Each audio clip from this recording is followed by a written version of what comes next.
An addict in my group once told me that on the streets of Cincinnati, they say if it doesn't kill you, then it's no good.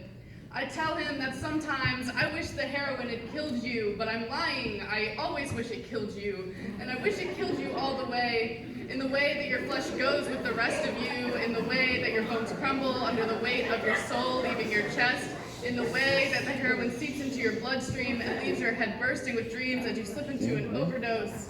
But heroin only killed half of you.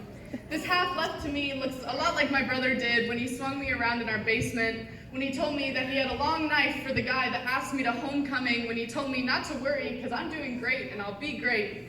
This half looks a lot like the brother that told me he loves me, but this is the brother that will skip Thanksgiving and then only hit his baby sister up when he's looking for a little green. This is the brother that will buy his baby sister cigarettes because she is too young to buy them herself.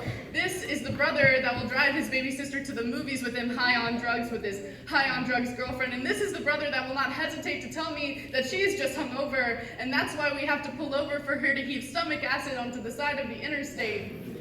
I remember you most vividly sitting in the recliner next to me in the house that you had already stolen half of, with dust from our parents' crumbling relationship settling atop our heads like dandruff. You were telling me how real Molly and real Coke should look.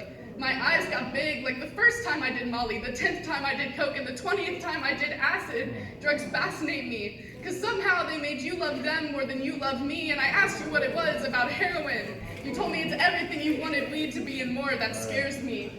I remember I asked my friend what it's like to have a brother, and she said it's everything I wanted weed to be and more, and that scares me just as much. When I went to my first Anonymous Addicts meeting, I pretended you were sitting in the seat next to me. I break down because the last thing I wanted to be in my life was you.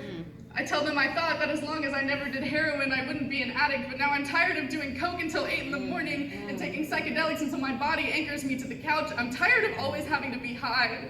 I am miserable with drugs, but I'm just as miserable without them. But once I want to look at the light at the end of the tunnel without a train hitting me. Do you remember when you told me that recovery is pointless?